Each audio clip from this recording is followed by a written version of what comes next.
Nagsisimula ang anime sa quarterfinals ng National High School Basketball League. Magkakaharap ang Jiangyi High School mula Beijing at Shenwang High School mula Shaanxi. Matindi ang bakbakan ng dalawang koponan at lumalamang ng 1 puntos ang Jiangyi. Gusto namang bumawi ng Shenwang para maitabla ang laban. Humarap si Pangkay ng Shenwang kay Chunfang ng Jiangyi. Umatras si Pangkay papunta sa corner ng court at tumalon para sa tira. Pero agad na inabot ni Chunfang ang bola at tagumpay niya itong na-block. Nagpatuloy ang laban, nakuha muli ng Jiangyi ang possession.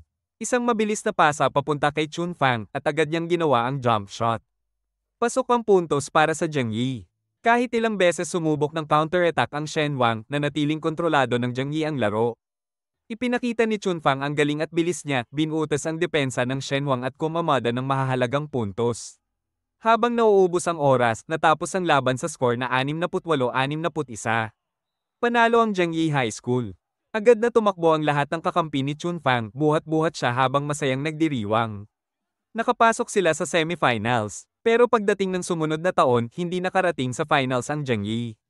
Kahit buong puso ang paglalaro ni Chunfang bilang star player, natalo sila sa kamay ng Bayi High School sa score na 72-84.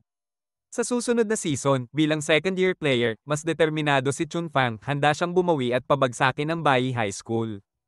Paglipat ng eksena, makikita natin ang isang binatang nagngangalang Sing na nakasakay sa tren patungong Beijing. Pagdating niya sa istasyon, imbes na salubungin siya ng ate niya ayon sa kanilang plano, nakatanggap siya ng mensahe na may kasamang address kung saan siya dapat pumunta. Habang palabas siya para humanap ng taxi, napansin niyang may lalaking sumusunod sa kanya. Kinabahan siya, agad siyang lumingon at naghanda para depensahan ang sarili. Pero laking gulat niya ng isang station robot lang pala iyon na nagpapaalala na huwag harangan ang daan. Pagharap niyang muli, naroon na sa harap niya ang lalaki na nagpakilalang ipinadala raw ng kapatid niya. Nagduda si Sing at agad niyang tinawagan ang ate niyang si Wo para magpatunay. Pero itinanggi ito ni Wo at binigyan pa siya ng babala na posibleng kriminal ang lalaki. Dahil dito, tinangkang tumakas ni Sing. Ngunit walang tigil ang lalaki sa paghabol. Kahit anong liko at iwas niya sa loob ng istasyon, nasundan pa rin siya hanggang sa magkahabulan sila palabas, dumaan pa sa mga gwardya.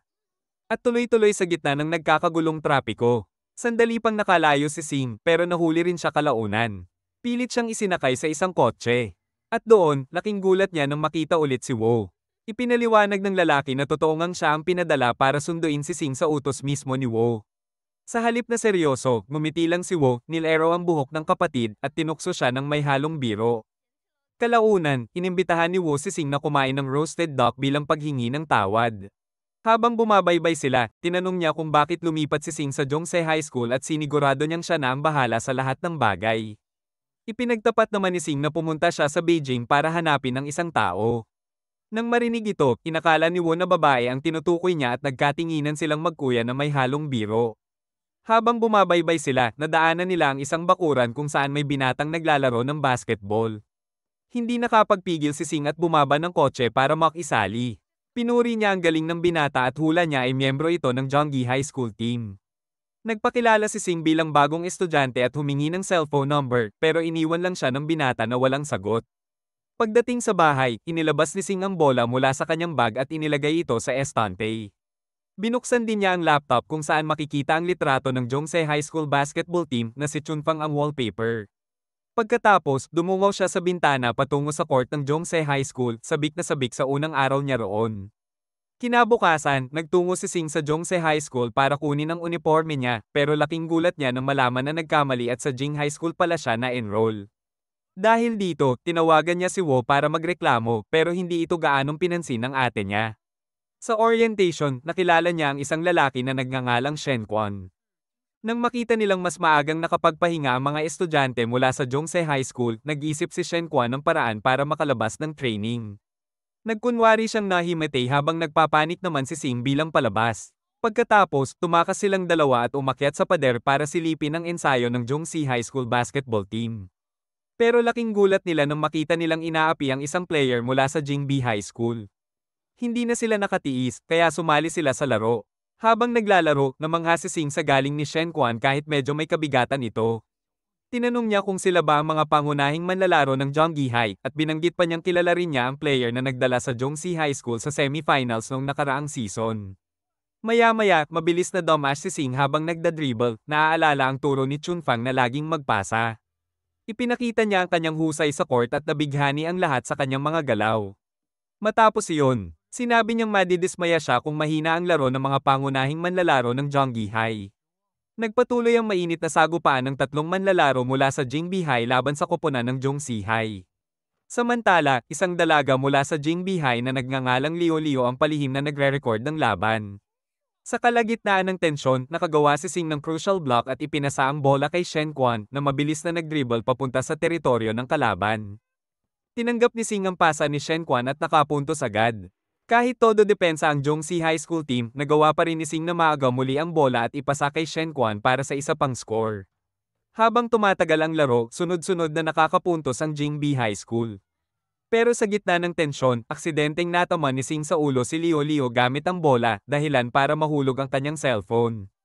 Nagpanik si Liu Liu, pero bago pa siya makakilos, dumating ang mga upperclassmen at hinayla sina Sing at Shen Quan pabalik para ipagpatuloy ang orientation.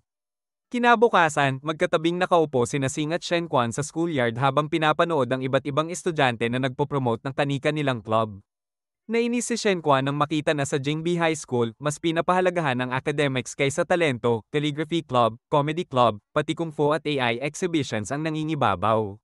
Napansin niyang wala man lang sports clubs at doon siya labis na nadismaya. Biglang dumagsa ang mga estudyanteng babae sa isang gwapong binata, si Yumo. Agad siyang nakilala ni Sing bilang ang basketball player na nakalaban niya noong kakarating lang niya sa Beijing. Kilala si Yumo bilang isang genius ng Jingbi High School. Maya-maya, tinawagan ni Sing ang ate niyang si Wo para pag-usapan ng pagkakamali sa enrollment. Giit ni Sing, lilipat siya sa Zhongyi High School, pero para kay Wo, pareho lang daw ang dalawang eskwelahan. Pagkababa ng tawag, lumapit si Liu Liu na dala ang kanyang basag na cellphone. Humingi ng tawad si Sing, pero humingi ng kompensasyon si Liu Liu. Ipinaliwanag ni Sing na hindi siya makakahingi ng pera kay Wo dahil nagtatalo sila tungkol sa school transfer. Nangako siyang babayaran ito sa loob ng 2 araw. Ngunit tumanggi si Liu Liu at tinakot siyang kakausapin na lang si Wu mismo. Desidido si Sing, pinakiusapan niyang bigyan siya ng 3 araw at iginiit na hindi siya tatakas. Habang pinagmamasdan siya, naalala ni Liu Liu ang husay ni Sing sa basketball noong nakaraang araw. Kaya naman, nagbigay siya ng kakaibang alok, hindi na niya sisingilin si Sing kung papayag itong sumali sa Jingbi High School Basketball Club. Sa hindi inaasahang pagkakataon, sumulpot din si Shen Quan at maging si Yumo para makijoin sa club. Kaagad na iniabot ni Liu Liu ang registration form kay Sing at hinimok siyang pumirma. Pero tumanggi si Sing. Iginiit niya na babayaran na lang niya ang sira ng cellphone at hindi siya sasali dahil ang tanging gusto niya ay makapasok sa basketball team ng Zhongyi High School. Hindi ng Jingbi nagalit si Liu Liu at sinermonan siya, sinasabing bawal panggitin ang Zhongyi High School sa Jingbi. Ipinahayag niya ang matinding inis sa Zhongyi. Dahil palagi raw nilang pinapahiya ang Jingbi sa larangan ng sports. Sa kabila ng mga kwento ng tunggalian at ang malungkot na pagtatapos ng dating basketball club ng Jingbi, sa kabila ng nito, nanatiling matatag si Sing at muling tumanggi. Tumalikod siya para umalis, ngunit pinilit pa rin siya ni Liu Liu na sumali at tulungan silang buhayin muli ang basketball club ng Jingbi High School. Sa kasamaang palad, hindi nagbago ang pasya ni Sing. Sinabi niyang aalis siya sa Jingbi sa loob ng 2 araw. Kaya't iniwan niya sa kanila ang misyon ng pagbuhay sa club at tuluyang nag-walkout palabas ng court. Habang pauwi, nadaanan niya si Yumo na mag-isang nagpa-practice ng basketball. Nilapitan niya ito at humingi ng paumanhin sa naging hindi pagkakaunawaan, inakala kasi niya noon na mula ito sa Zhongse High School. Binanggit din ni Sing ang nalalapit niyang paglipat sa Zhongyi High na para bang nagbigay ng hamon na magiging magkaribal sila sa hinaharap. Ngunit hindi kumibo si Yumo at umalis lang matapos ang kanyang training. Kinabukasan sa paaralan, tinuturuan ni Shen Quan si Yumo ng ilang basketball techniques habang pinapanood sila ni Liu Liu. Nakaramdam siya ng pagkadismaya dahil 2 lang ang bagong miyembro ng club. Hindi nagtagal, dumating ang student council president ng Jingbi, si Guanzin. Kagad na nabighani si Shen Quan sa kagandahan nito.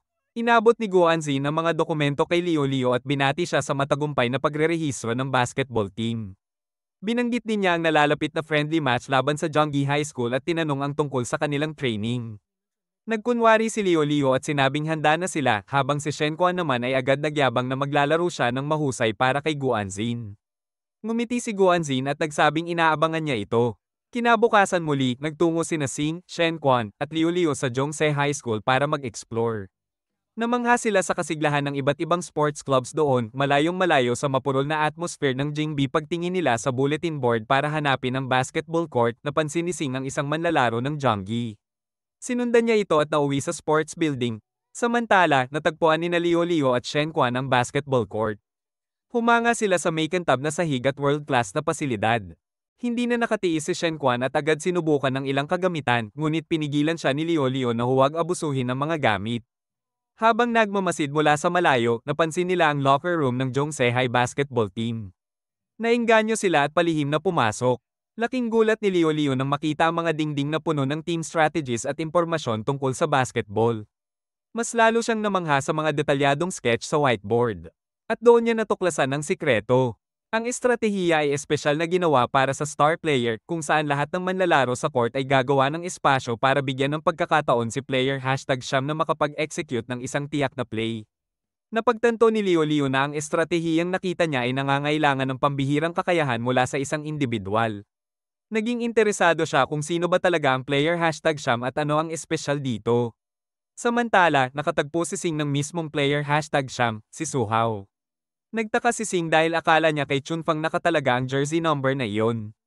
Ngunit bigla siyang binalaan ni Suhao na huwag nang babanggitin ang pangalan ni Chunfang. Nang malaman ni Suhao na hindi siya estudyante ng Jonggi High, pinaalis agad niya si Sing.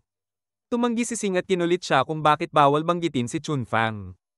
Inamin din niya na pumunta siya sa Jonggi High para panoorin si Chunfang maglaro. Doon, matalim na sinabi ni Suhao na hindi karapat-dapat si Chunfang para maging bahagi ng team ng Jonggi High. Nang makilala siya ng ibang manlalaro bilang estudyante mula Jingbi High na nakita kahapon. Hindi ito pinansin ni Sing at patuloy pa rin niyang kinukwestiyon si Suhao tungkol kay Chunfang. Sa huli, tinawag ni Suhao si Chunfang na walang kwenta, isang tall una na hindi marunong managot sa sarili.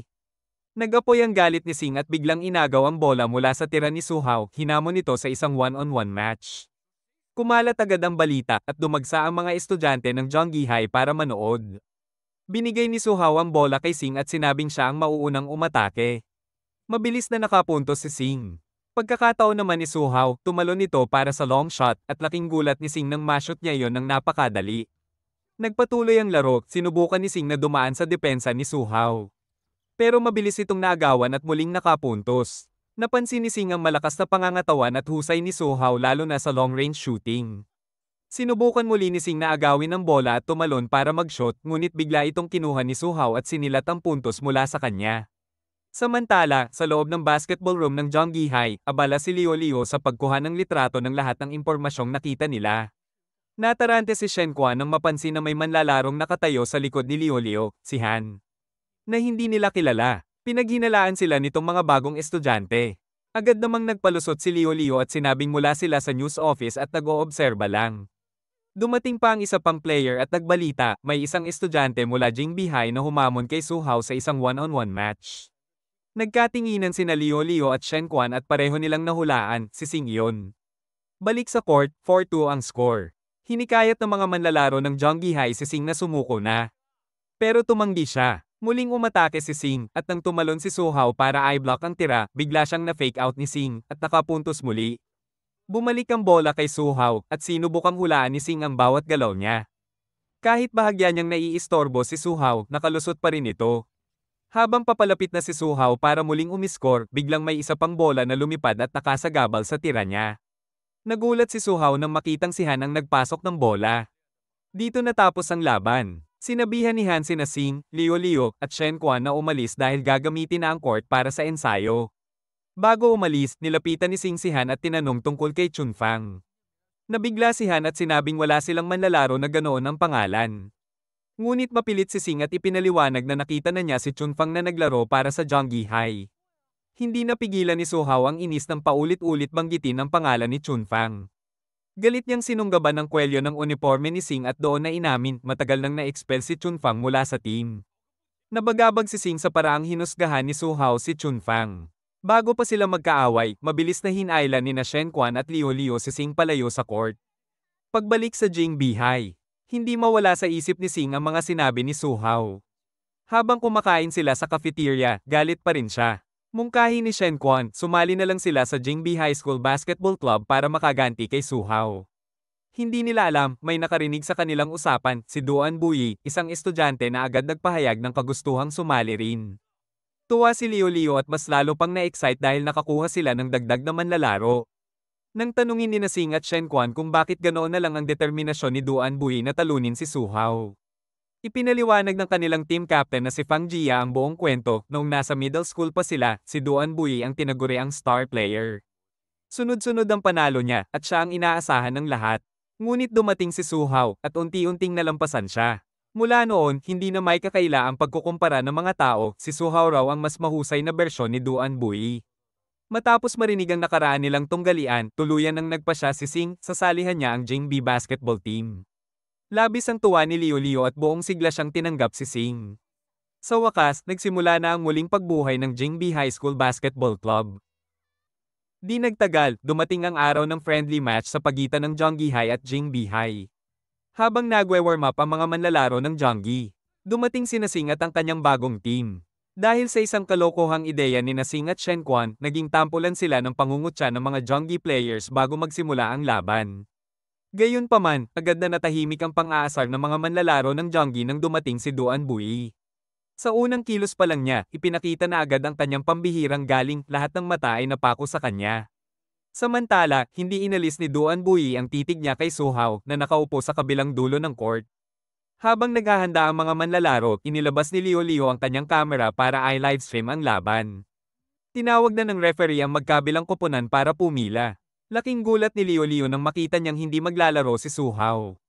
Isa sa mga Jonggi High players, si Shu, ang naghambog na kaya nilang talunin ang Jingbi kahit wala ang kanilang mga pangunahing manlalaro. Nagposisyon sina Duan Buyi at Shu sa unahan. Ngunit sa jump ball, aksidenteng tumama ang bola sa mukha ni Leo Leo, dahilan ng konting kaguluhan bago muling nagpatuloy ang laro. Nakuha ng Jonggi High ang bola at hirap na hirap ang Jingbi na maaga ito. Sa huli, naka-score ng unang puntos ang Jonggi. Napansin ni Leo Leo ang kanilang laro, solid ang teamwork at maganda ang koordinasyon sa court. Kahit dehado ng isang puntos, nanatiling kalmado si Shen Quan. Ipinasa niya ang bola kay Sing, pero nasalo agad ni Duan Buyi. Agad niyang dinala ang bola sa loob ng Jonggi territory at hinarap si Shu. Nang tumalon siya, naramdaman ni Shu ang lakas ng presensya niya, hindi niya nagawang eye-block. Pumasok ang bola, at nakapantay ang Jingbi. Pinuri ni Sing ang galing ni Duan Buyi at nag-alok pa ng coin toss bilang pampalakas ng loob, pero tumanggi ito at nag-focus na lang sa pag-atake. Nagpatuloy ang laro. Hawak ni Duan Buyi ang bola at piniling mag-solo sa halip na magpasa, sa kabila ng sigaw ni Shen Quan na makipag-cooperate. Sa kabila ng depensa, nakalusot pa rin siya at nakapuntos. Muli siyang naka-score sa sumunod na possession, ngunit nagsimula ng mainis sina Sing at Shen Quan sa kanyang pagiging makasarili. Samantala, mula sa bench, napansin ng mga pangunahing manlalaro ng Jonggi High ang estilo ni Duan Buyi. Alam nila, ginagawa niya iyon para patunayan ang sarili niya kay Su Hao. Nagalit ang coach ng Jonggi nang makita ang score, 7-10, pabor sa Jingbi. Agad niyang inutusan ang team na gamitin ang mga strategy na kanilang pinagpraktisan. Habang nagdadribble si Shen Quan, humingi ng bola si Duan Buyi, ngunit dahil sa masikip na depensa, hindi maipasa ni Shen Quan. Kaya't inagaw na lang ni Duan Buyi ang bola mula sa kanya. Sa pagkakataong ito, sumable ang tira ni Duan Buyi at napunta ang rebound sa Jonggi High. Mabilis silang naglunsad ng counter-attack at naka-score. Nakita ito ni Leo Leo at sumigaw mula sa gilid, hinihikayat ang Jing players na magtulungan. Sa muling pagpasok ng bola, nagsimulang bumawi ang Jing. Muling nakalusot si Sing sa depensa at maayos na naka-score. Sunod-sunod na nagpakita ng matibay na teamwork sina Sing, Shen Quan, Yumo, at Fang Jia. Isa pang puntos ang nakuha nila, dahilan para mapilitang habulin ng Jonggi High ang laro. Sa huling minuto ng first half, umatake si Sing papunta sa depensa ng kalaban. Tinangka siyang eye-block ni Shu. Ngunit mabilis niyang ipinasa kay Duan Buyi na nasa likuran niya. At sa isang smooth na tira, nakapuntos muli si Duan Buyi. Natapos ang unang half sa score na 31-30 lamang ang Jingbi High School laban sa powerhouse ng Jonggi. Samantala, sa Jingbi High School, nag-uusap-usap ang mga estudyante sa classroom tungkol sa laban. Hindi sila makapaniwala, ang koponan nila ay lamang sa first half laban sa Jonggi. Sa pinakadulo ng silid, nakaupo si Yumo. Tahimik lang siya, pero narinig niya ang usapan. Napangiti siya ng bahagya, tila ba may iniisip. Pagbalik sa court, nagsimula ang second half. Bumalik sa laban sina Sing at ang kanyang mga kakampi. Sa pagkakataong ito, tumayo na si Su Hao para maglaro. Agad nagtagpo ang mga mata ni Duan Bui at Suhaw, isang matinding banggaan na hindi na maiiwasan. Sa unang poses sayon pa lang, naglaban sila ng katawan.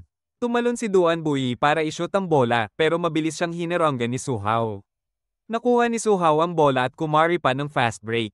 Hinabol siya ni Duan Bui, puno ng galit at determinasyong ibalik ang lahat ng pang-iinsultong natanggap niya noon.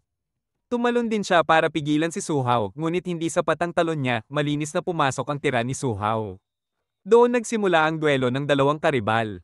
Paulit-ulit na tinatangkang pigilan ni Duan Bui si Suhaw. Ngunit parang walang kapantay ang lakas ng kalaban. Dahan-dahan, lumayo ang score, 4-5-31, pabor sa Zhongyi High. Sa gilid ng court, nanonood si Leo Leo, halos mawalan ng pag-asa. Nakikita niyang kahit si Duan Bui ay unti-unting nauubos. Sa gitna ng laban, tumalon ulit si Duan Bui para harangan si Suhaw, pero natigilan siya dahil biglang bumalik ang mga boses sa isip niya. Mga panlalait noong nakaraan, hambog. Natalo lang ng isang junior. Hindi ka karapat-dapat. Nayanig ang loob niya. Ang dating sigaw ng paghanga, biglang napalitan ng pangungutya. Nawalan siya ng balanse. At sa malamig na tinig, binulong ni Suhaw, harapin mo na ang katotohanan ng kakayahan mo. Tuluyan ng bumagsak ang moral ng Jingbi ang score. 36-51, lumalayo na ang Zhongyi. Sa bench, hingal at pagod ang mga manlalaro ng Jingbi at si Duan Bui, hawak ang ulo, tila gusto ng sumuko. Ngunit biglang lumapit si Leo Leo at binuhusan siya ng malamig na tubig sa ulo. Hanggang dito na lang ba? Ganyan ba katibay ang laban mo kay Suhaw? Sigaw niya. Nagulat si Duan Bui, hindi alam kung magagalit o mapapahiya. Mahina niyang sambit, talo na ako. Pero agad siyang sinagot ni Sing, hindi ka pa natatalo. Kung sisuko ka, ibig sabihin talo tayong lahat. Sumabat si Shen Quan. Ang tunay na diwa ng basketball ay hindi solo. Teamwork ito. Pinakiramdaman ni Duan Bui ang mga salita. Dahan-dahan, bumalik ang apoy sa kanyang mga mata. Ang dating bigat ay unti-unting natanggal. Pagbalik nila sa court, sinimulang bantayan ni Duan Bui si Suhaw ng mas malapit. Hindi siya natakot kahit mas malakas ang kalaban. Nang akmang ipapasa ni Suhaw ang bola, biglang umatake si Sing at nasalo ito. Mabilis niyang ipinasa kay Shen Quan na nagbigay kay Fang Jia, at boom! Naka-score ang Jingbi. Muling sumigaw ang crowd, bumabalik ang kumpiyansa ng Jingbi. Kalaunan, muling nakuha ng Jingbi High School ang kontrol ng bola at mas gumanda ang laro nila kumpara kanina. Kahit nakakasingit pa rin ng puntos ang Zhongyi High School, tuloy-tuloy ang sigaw ni Sing ng encouragement. Pinapaalala sa lahat na manatiling focused. Dahan-dahan silang nakahabol at muling nakapuntos. Mula sa sidelines, masayang pinanood ni Leo Leo ang kahangahangang teamwork ng Jingbi High School. Sa huli, tumunog ang final whistle, panalo ang Jiangxi sa score na 70-53. Habang nakaupo sa bench, napangiti si Han nang makita ang galing at pagbabago ng team. Halatang pagod ang mga manlalaro, at si Chen Quan ay nakahandusay, ramdam ang pagkatalo ng 17 puntos. Pero para kay Leo Leo, nakaka-inspire pa rin ang ipinakita nilang performance. Lumapit si Han kay Sing at ibinunyag na hindi talaga na-expel si Chun Fang, nag-transfer lang siya ng school. Tinanong naman ni Sing ang susunod nilang laban at sagot ni Han sa National High School League. Kinahapunan, nagkita sina Sing at Yuno sa paborito nilang court. Naiinis si Sing sa pagkatalo, kumbinsido siyang kaya sana nilang manalo kung mas mahaba pa ang oras. Nagulat siya nang malamang napanood ni Yuno ang broadcast ni Leo Leo. Ipinilit ni Sing na siguradong mananalo sila kung nandoroon si Yuno.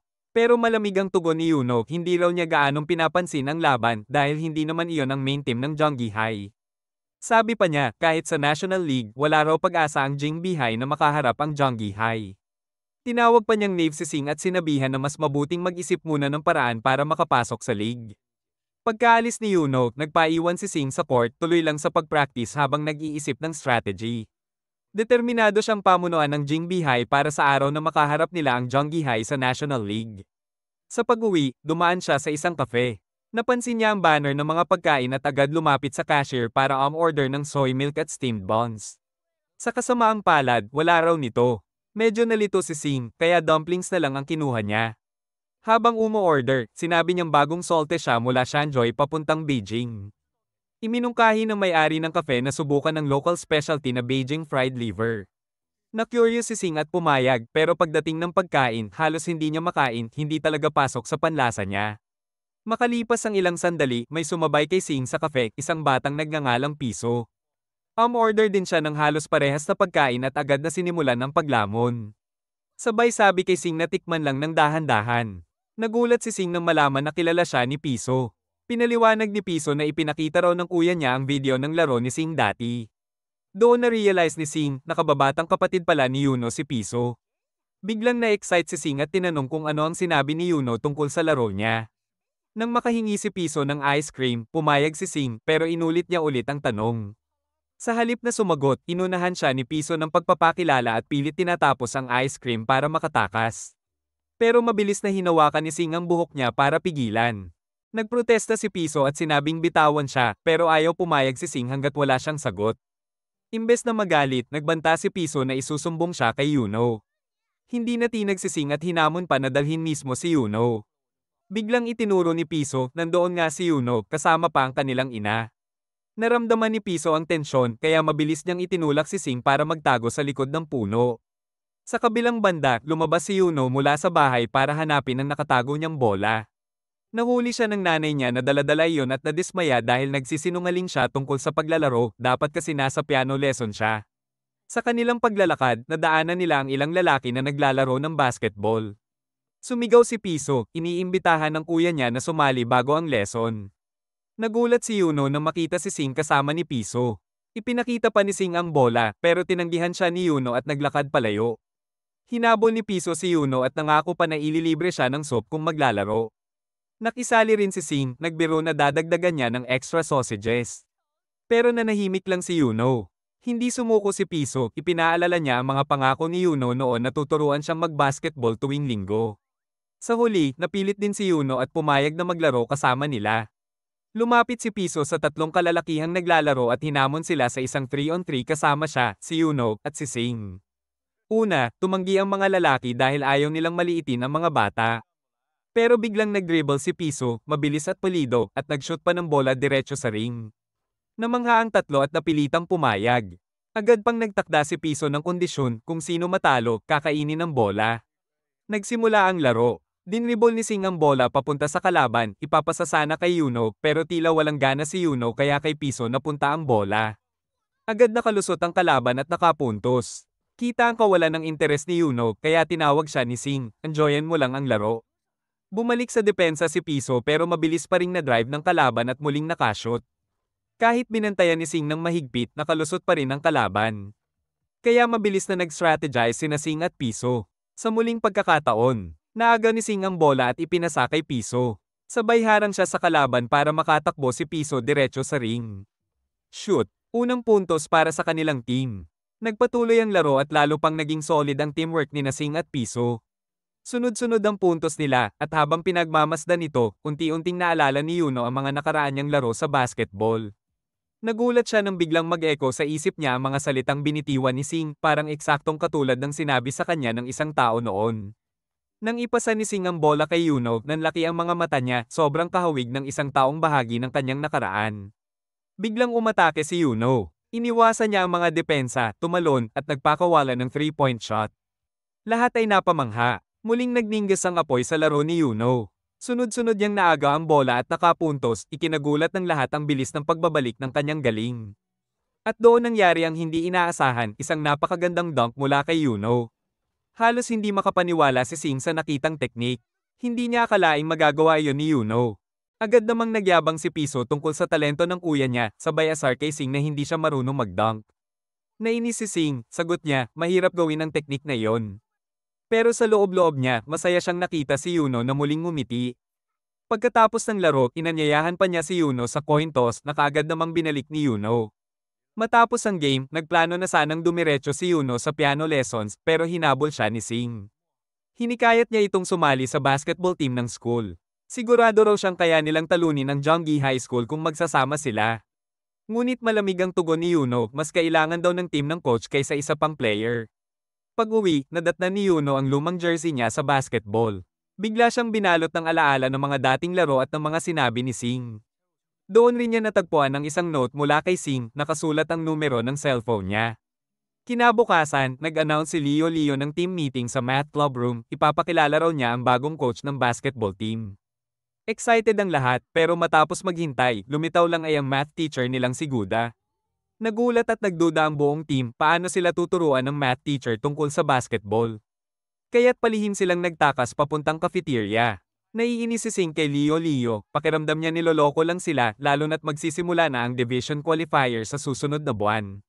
Natarante sina Chen Quan at Duan Baiti nang makita si Leo na nakasunod pala sa kanila. Nang mapansin ito ni Sing, agad siyang sinermonan ni Leo at pinabalik sa klase para makinig sa paliwanag ni Guda. Nag-aalala si Chen Quan kapag nalaman ng ibang schools na math teacher lang ang coach nila, tiyak daw na pagtatawanan sila. Pero pinaalalahanan sila ni Leo na matutong magpasalamat sa kahit sinong handang tumulong. Sa huli, napilitan sina Chen Quan at Duan Baiti na bumalik sa math club room at makipag-meeting kay Guda. Humingi ng paumanhin si Sing, ramdam niyang hindi bagay si Guda para mag-coach sa basketball team. Sa break time, nilapitan siya ni Gajan mula sa math club. Akala ni Sing, ipinadala siya ni Guda para makiusap kaya agad niyang ipinaliwanag na ginagawa niya ito para sa basketball team ng school. Pero iba pala ang pakay ni Gajan, tinitigan niya ng mabuti ang mukha ni Sing, saka naglabas ng litrato ni Wo, na kuha mula sa isang reporter. Doon kapansin-pansin ang kakaibang pagkakahawig nila, parehong puti ang buhok. Napangiti si Gajan at nagtanong kung magkapatid ba sila. Kinumpirma ito ni Sing, saka tinanong kung paano niya nalaman. Labis na natuwa si Gajan, agad niya itong niyakap at ipinakilala ang sarili bilang third-year senior ni Sing at malaking tagahanga ni Wo. Maya-maya, dumating si Leo at sinermonan si Sing dahil sa pagiging bastos kay Guda. Agad namang pinrotektahan ni Gajan si Sing pero mas napansin ni Leo ang matipuno nitong pangangatawan at inalok siyang sumali sa team. Nadismaya siya nang malamang hindi pala basketball player si Gajan. Kaya't palihim siyang nagsenyas kay Sing na kumbinsihin si Gajan. Mabilis namang nakaisip si Sing, sinabi niyang pupunta raw ang kapatid niya sa practice. Dahil dito, biglang na-excite si Gajan at agad nagpahayag na sasali siya sa basketball club bilang miyembro. Kinahapunan, sinabayan ni Gajan si Sing pauwi. Ngunit nang makita ni Sing si Yuno hindi kalayuan, ginamit niya ito bilang excuse para makaiwas. Naalala niya na magkaklase sila sa math kanina, kaya sinamantala ang pagkakataon para makausap si Yuno. Inilahad ni Sing na hindi siya sang-ayon na si Guda ang maging coach, kailangan daw nila ng isang eksperto, tulad ni Yuno, para makapasok sa National High School League. Pero tutol si Yuno sa pananaw ni Sing. Ipinaliwanag niya na bagamat baguhan ang team, mahalaga pa ring pahalagahan ang sinumang handang tumulong. Dagdag pa niya, mali raw isipin na porket math teacher si Guda ay wala na itong maituturo at paalala niya kay Sing. Dapat matutong respeto ang mga bagay na mahal ng ibang tao. Kinagabihan, binuksan ni Sing ang group chat ng basketball team. Doon inanunsyo ni Leo na maghihintay si Guda sa court para sa practice kinabukasan. At nang sumapit ang araw na iyon, nagtipon ng buong Jingbi High School basketball team sa court. Laking gulat nila nang makakita ng bagong pares ng sapatos na nakahanda para sa kanila. Akala nila galing iyon sa principal para pasayahin sila matapos ang pagkatalo. Pero ipinaliwanag ni Leo na galing mismo ang mga sapatos kay Guda, binili gamit ang sarili niyang pera. Nagduda sina Chen Quan at Duan Baitin, baka raw sinusuhulan lang sila. Ngunit ibinahagi ni Guda ang kwento niya, noong kabataan pa raw niya, mahal na mahal niya ang basketball kahit hindi siya nakasali sa opisyal na team. Ngayon, masaya siyang makita silang naglalaro at taos-pusong hangad niyang sanayin sila para sa tagumpay sa National League. Natuwa at naantig sina Sing, Chen Quan, at ang iba pa. Lalo pa silang humanga nang makashot si Guda kahit ramdam ang sakit sa likod dahil sa edad. Nagsimula ang practice, suot ng lahat ang bagong sapatos mula kay Guda. Dumating pa sina Leo at Guanin para ipamigay ang bagong jerseys, kaya lalo pang tumaas ang morale ng buong team. Sa wakas, buong puso nang tinanggap ni Sing si Guda bilang kanilang coach. Gabi bago ang laban, napansin ni Wango na balisa si Sing.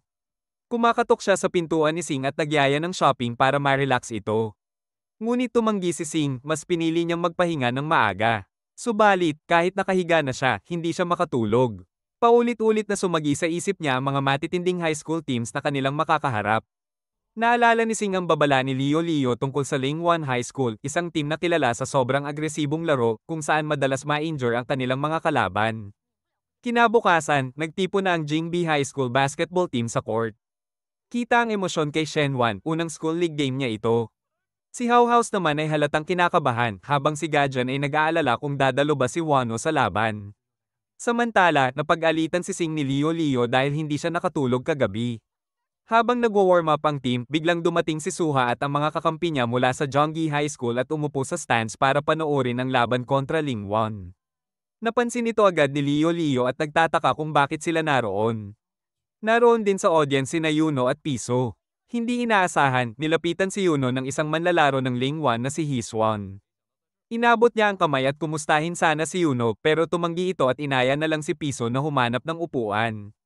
Nainis si Hiswan sa pag-irap ni Yuno at halatang gusto siyang komprontahin. Agad sumingit si Sing at sinabi kay Hiswan na kaibigan niya si Yuno kaya huwag siyang pilitin. Tinawanan lang ni Hiswan ang paggamit ni Sing ng salitang kaibigan, sabay hamon, tanungin mo siya, sumasagot ba siya sa teammate na minsan ay lumaban sa tabi niya? Sinubukan ni Sing na tapusin ang usapan pero nagalit si Hiswan at hinawakan ng kwelyo ng jersey niya. Papunta na sana sa gulo nang biglang tumunog ang pito ng referee. Pinagalitan silang dalawa at binigyan ng technical foul warning, isang maling galaw pa at madidisqualify ang parehong teams. Maya-maya, nagsimula ang laban sa pagitan ng Jingbi High School at Lingwan High School. Sa tip-off, madaling nakuha ni Gaja ng bola gamit ang tangkad niya. Sa gilid naman, napansin ni Piso na wala si Sing sa court. Dinribol ni Shenquan ang bola, nailasutan ng depensa ng Lingwan, at ipinasa kay Duan Baitin, na ipinasok naman kay Gajen. Bagaman nag-alinlangan sandali kung ano ang gagawin, tumalon si Gajen at swak agad ang bola. Tuwa na tuwa siya, habang sina Sing, Shenquan, at iba pa ay napatingin na may halong inggit. Alam nilang dahil sa height advantage ni Gajen, hindi niya kailangang masyadong magporsige para makashot. Sabi pa nga ni Leo, sayang daw kung hindi siya palaging maglalaro. Nainis si Sing at humirit kay Guda na ipasok na rin siya. Pero matatag ang sagot ng coach, maghintay ka. Kung hindi ka kalmado, hindi ka makakapasok. Samantala, sa court, nakita ni Chen Quan si Guanzin sa audience. Na-energize siya at biglang umatake, dribble, drive, at score. Ngunit mabilis na nakabawi ang Lingwan. Agad nilang na-recover ang bola at naglunsad ng counter-attack. Sa isang iglap, nakapag-shoot si Hiswan. At muling lumamang ang kanilang team. Nagpatuloy ang laban at hawak ng Lingwan ang kontrol. Sunod-sunod ang puntos nila habang ang Jingbi High School ay hirap na makabawi.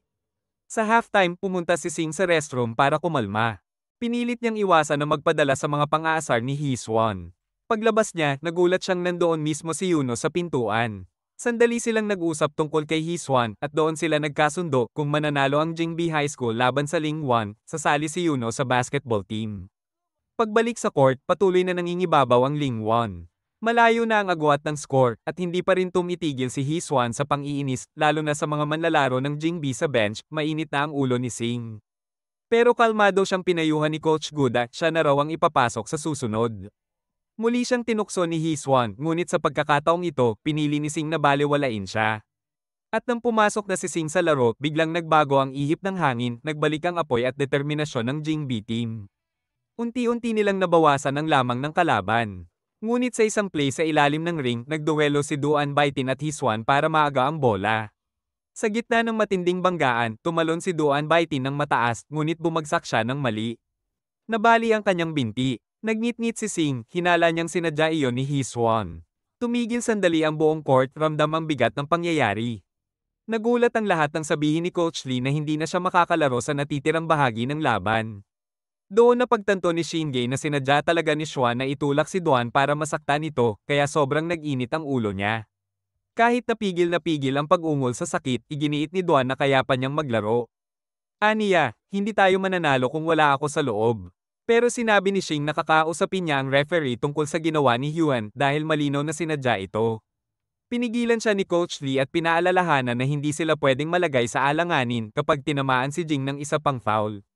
Apat na lang silang matitira sa court. Kaya malinaw ang utos niya, kailangan ng magpahinga si Duan. Agad namang nagdeklara si Sema, pagbabayaran nila to ng 10 beses. Pero tinanong siya ni Coach Lee, at paano mo gagawin yun? Napatawa si Sema dahil wala yun sa mga nakahanda niyang linya. Kaya pinaalala ng coach sa lahat na pinakamahalaga sa ngayon ay manatiling kalmado, anuman ang gawin ng kalaban. Kumuha siya ng marker at nagsimulang magsulat sa strategy board. Lahat sila ay umasa na may ilalabas siyang bagong taktika. Pero nang idrawing niya ang isang malaking arrow na nakaturo paabante, naguluhan ang lahat. Ipinaliwanag lang niya na kailangan nilang sumugod ng diretso na parang hindi pa nila alam yon. Nagpatuloy ang laban at bumalik sila sa court. Pero laking gulat nila nang mapansin na nakaupo lang si Jawan sa bench. Sinubukan ng kalaban na gamitin ang height advantage at ipasa ang bola sa bantay ni Jing, pero mabilis na naswat ni Jing ang bola. Napunta ito kay Fon na agad ipinasa kay Shing. Hinabol siya ng mga kalaban pero naipasok niya ang tira. Samantala, pinapanood ni Chen Anan mula sa Jingxi at napansin niya, kung nandito pa si Xuan, hindi magiging ganito kadali. Nagtanong si Xuan sa coach niya kung bakit hindi siya pinapalaro pero sagot lang nito, para tayong nagtitipid ng lakas. Tuloy-tuloy si Xing sa paghawak ng ritmo ng laro gamit ang mabilis na dribble at lightning passes na nagbibigay ng punto sa mga kakampi niya. Paglapit niya sa sidelines, binanatan pa niya si Ike Xuan, sinabing puro daldal lang ito. Galit na galit si Xuan, lalo pat narinig ang sabi ng coach niya, nakakabwisit siguro makita na ang mga hindi tapos sa kusina. Winawasak ang pinaghirapan ninyo. Sa susunod na play, paubos na ang shot clock kaya pinilit ng kalaban ang tira. Pero nasunggaban ni Gao Jian ang bola at itinapon papunta kay Xing. Medyo malakas ang pasa kaya inakala ng lahat na hindi niya ito aabutan. Pero humarurot si Xing at naipasok pa rin ang tira. Lumobo ang lamang sa 6 na puntos at sobrang nainis ang coach ng kalaban, hinagis niya ang strategy board sa sahig at sinigawan ang mga manlalaro. Parang ngayon lang kayo nakahawak ng bola. Nakalimutan niyo na ba ang lahat ng pinagpawisan ninyo para makarating dito? Napaisip ang mga players, naalala nila lahat ng hirap ng training, lalo na dahil hindi sila ipinanganak na henyo, pero hindi rin nakaligtas ang coach, binigyan siya ng referee ng technical foul dahil sa sobrang sigaw. At dahil doon, nakakuha pa ng free throw ang boys, binalik na ng coach si Xuan sa loob ng court habang si Fan naman naghahanda para sa free throw. Bago pa ito makatira, bumulong si Sema kay Shinge, mag-ingat ka, parang sobrang gigil na ng mga kalaban matapos sermonan ng coach nila. Pasok ang tira ni Fan. Pero sa susunod na play, agad nakakuha ng bola si Xuan at nagsimulang maglaro ng marumi. Tinulak niya ng malakas si Xing sa gilid bago maipasok ang tira. Sa kasunod na play, nakuha pa niya ang bola mula kay Shinge at nakahanap ng pagkakataon para pang-asarin ito. Pagbalik ni Xing ng bola, agad siyang din-double team at siniko pa sa tiyan. Nabitawan niya ang bola, pero hindi napansin ng referee ang malinaw na foul. Nakawala si Xuan at ipinasa sa kakampi, panibagong puntos para sa kanila. Sa next possession, nawala naman ang bola kay Sema. Sinubukan itong agawin ni Gao Jian. Pero siya naman ang siniko sa tiyan. Si Xuan ang nakapulot, tumakbo diretso sa ring at binangga pa si Fang hanggang matambay ito, pasok ang tira. Laking gulat nang tawagin pa ng referee si Fan para sa foul at binigyan ng 2 free throws ang kalaban. Mula sa sidelines, nagprotesta si Duan pero agad siyang pinatahimik ni Lialao bago pa madagdagan ng isa pang foul ang koponan. Doon na naman si Xuan, pang-aasar ulit, hayaan niyo siyang magsalita. Wala naman siyang ibang paraan para mailabas ang galit niya kasi hindi man lang siya makalaro. Mga mahihinang nilalang. Pagsimula ng second half, ramdam na agad ang pagod ni Sema dahil sa sobrang pisikal ng laro. Naiinis siya at sinisi si Coach Lee, kasalanan mo to. Wala ka man lang matinong strategy. Naalala niya pa kung paano muling nag-drawing ng dramatic si Coach noong halftime. Akala nila may bagong taktika, pero isang yin-yang symbol lang ang ipinakita. Ipinaliwanag pa nito na magic must be countered with magic. Pero wala ni isa sa kanila ang nakaintindi. Pagbalik sa court, sinubukan ni Coach Lee na mag-dribble pero natapilok lang siya sa sarili niyang paa. At laking gulat ng lahat nang tawagin ng referee ang bantay niya para sa foul. Biglang lumiwanag ang mga mata ni Xing, na gets na niya kung ano ang ibig sabihin ng coach. Simula noon, nagkunwari na lang sila. Sa bawat play, nagdadive, nagpapanggap na nasaktan hanggang sa maubusan ng fouls ang kalaban. Lalo pang ginaya ni Sema ang style na ito at sunod-sunod na tinamaan ng foul ang kabilang koponan. Dahil doon, napilitan silang ibang targetin. Siniko nila ng bahagya si Gao Jian sa tiyan pero ginaya rin niya ang peking pagbagsak ni Sema. Resulta, 2 free throws para sa kanila. Napaisip si Jawan habang pinapanood ang lahat ng ito, ganito ba ang pakiramdam kapag nakakalaban ng mga henyo? Pero, bakit ba kailangan pang may henyo sa mundong to? At doon siya nagbalik tanaw kung paano niya unang nakilala si Yunmo noong middle school. Mula noon, naging #1 fanboy na siya. Lumapit pa siya at nagmakaawang turuan siya ni Yunmo. Sinubukan pa siyang pigilan ni Yunmo at sinabing may ibang nagturo rin sa kanya noon. Pero hindi nagpatinag si Jawan, talagang porsigido siyang maging gaya ng idol niya. Pumayag din si Yunmo na turuan si Xuan. Araw-araw silang nag-e-ensayo, at habang tumatagal, lalo pang gumagaling si Xuan sa ilalim ng kanyang gabay. Hanggang sa nakapasok na siya sa main team. Muli silang nagharap ni Xing sa court para sa pang-100 beses. At sa pagkakataong ito, smooth niyang naagawan si Xing. Sinubukan siyang pigilan ni Xing, pero umatras si Xuan at nag-step back shot, pasok, dagdag 2 puntos. Habang pinapanood, naalala ni Yunmo ang mga araw na magkasama pa silang naglalaro ng basketball ni Xuan, isang pagkakaibigang parang hindi matitinag. Sa isang laban noon, papasok na sana ng tira si Yunmo nang biglang sumugod ang depensa ng kalaban. Kaya nag-blind pass siya papunta sa bestie niyang si Xuan at ito ang nakapuntos. Nanalo ang Baishi High School noon at sinabi pa ng teammates kay Xuan na kapag napanalo pa nila ang huling finals match, makakakuha sila ng dagdag na puntos para sa entrance exam nila. Pinag-usapan nila ni Yunmo kung paano nila ido-domina ang finals. Pero biglang dumating ang balita, may nangyaring problema at kinansela ang practice. Balik sa kasalukuyan, nagawa ni Jenzei na lampasan si Xuan at kahit anong habol niya, madali lang naipasok ni Xing ang tira. Doon naalala ni Xuan ang nakaraan kung paanong na-injure ang kakampi nila at nagmakaawa siya kay Yunmo na tulungan siya para manalo sa finals. Pero mariin siyang tinanggihan ni Yunmo, tumigil ka sa pagiging pathetic. Kung gusto mong manalo, gawin mo mag-isa. Mula noon, bitbit ni Xuan ang paniniwalang kailangan niyang manalo ng mag-isa. Sa court ngayon, binangga niya ng marahas si Xing. Sinabi ni Xing na sanay siya sa street basketball pero walang pakialam si Xuan, itinulak niya ito sa ere habang pumapasok ang tira. Nakahiga si Xing sa sahig at lahat ay nagmadaling lumapit. Ang ilan pa nagsabi, hindi na basketball yan, parang baliw na lang siya na nanggugulpi. Dapat na siyang ma-eject. Habang pinag-uusapan ng mga referee kung ano ang dapat gawin, biglang tumayo si Xing. Akin na lang ang sisi. Ako ang nadapa, walang dapat tanggalin sa laro, sabi niya. Hinayla siya ni Liao papunta sa bench at tinanong ng simpleng math questions para siguruhing ayos pa siya. Tinukso naman siya ni Xing, sobra ka namang mag-alala. Nagdeklara ang mga referee na normal foul lang iyon. Bumalik si Xing sa court pero napansin ni Liao na may dugo na sa tuwalya niya. At dito na siya pumasok sa beast mode. Sunod-sunod ang puntos, unstoppable si Xing kasama ng kanyang mga kakampi. Kahit anong effort ni Xuan, parang wala lang, hindi siya pinapansin ni Xing at tuloy lang ang scoring spree. Habang nauubos ang oras, hindi mapigilan ni Xuan ang magtanong sa sarili, bakit ako natatalo? Ako ang pinakamasipag, ako ang pinakamaraming pinagdaanan.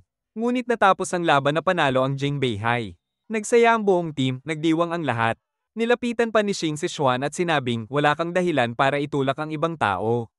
Kahit anong nangyari sa nakaraan, hindi yan excuse. Tinawag siyang baliw ni Xuan, lalo na sa pagiging matapang at hindi pag-iwas sa mararahas niyang galaw. Samantala, nagkulitan at nagtulakan pa sa saya ang mga miyembro ng Jingbei, isang panalo na hindi lang puntos ang dala, kundi aral din sa lahat. Samantala, nagkakagulo naman ang kabilang team. Nagsisihan, nagtuturuan, parang mga tall-unang wala ng pag-asa. Pagkatapos ng laro, nagyaya si Coach Lee na kumain ng karne, sagot niya lahat. Habang nagkakasayahan, ibinunyag ni Shinge na kanang kamay talaga siya. Pero ang dahilan kung bakit puro left-hand layup ang ginagawa niya ay dahil tinuruan siya ng kanyang kababata. Pinagalitan naman sila ni Liao dahil kumakain daw sila parang mga baboy. Samantala, sinabihan ni Duan si Sema na kailangang bumalik agad ang lakas niya kasi kung wala siya, tiyak matatalo sila sa susunod na laban kontra Yeihei High School. Habang nagbibiroan ang lahat, biglang nagdeklara si Shinge, hindi tayo matatalo sa susunod kasi sasali na sa atin si Yuno. Nagulat si Yuno at agad na yumengal pero biglang iniabot sa kanya ni Coach Lee ang isang official team jersey, number 8. Tama na, sumali ka na sa team ng tuluyan, ani Coach. Doon naman sinabi ni Guansha na naitandaan pa niya ang jersey number ni Yuno noong junior high at siya ang nagsabi sa iba. Habang nagtatawanan at nagbibiroan ang lahat, nanatiling tahimik at malalim ang iniisip ni Yunmo. Samantala, mag-isa namang nag-eensayo si Xuan nang lumapit sa kanya si Yunmo. Nagpakitang gilas pa ito at pamukol ng long shot bago sinabi, alam mo ba, hindi ako nakapasok sa prestihiyosong school dahil sa huling laban natin. Halos may pagsisisi sa tono niya. Pero biglang sinugod siya ni Xuan at hinawakan sa kwelyo. Wala akong pakialam kung natalo ako noon. Ang gusto ko lang, maging katulad mo. Pero habang tumatagal, na-realize kong kahit anong gawin ko, hindi ko maaabot ang level mo. Naalala pa niya ang sinabi ng coach nila matapos ang finals. Isa lang daw siyang walang silbi, parang uod na walang kakayahan. Doon tuluyang bumigay si Xuan, umiyak, at inamin na gusto niya talagang manalo ng gold medal noon sa huling tournament nila. Matapos ang 10 taong luha, kinuha niya ang bag at paalis na. Pero bago umalis, sinabi niya kay Yunmo, magpatuloy ka sa paglalaro, ipakita mo sa lahat na hindi kalokohan ang mga kagaya natin.